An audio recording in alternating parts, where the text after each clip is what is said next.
How to create a DeepSeek account. First, open the Google Play Store and search for DeepSeek AI. Tap Install, then wait for the app to finish downloading.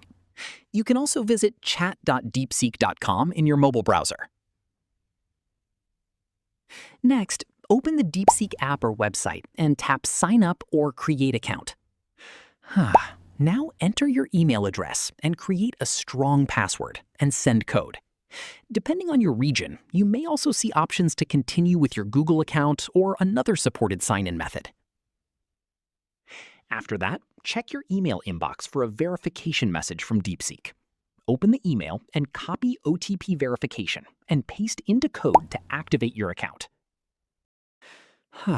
Once your account is verified, return to the DeepSeek app and sign in using your email. After logging in, you'll be taken to the home screen, where you can start asking questions, generating content, writing code, or using other AI features available in DeepSeek.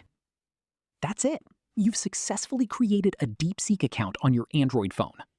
If this tutorial helped, don't forget to like this video and subscribe for more AI tutorials, Android tips, and easy tech guides.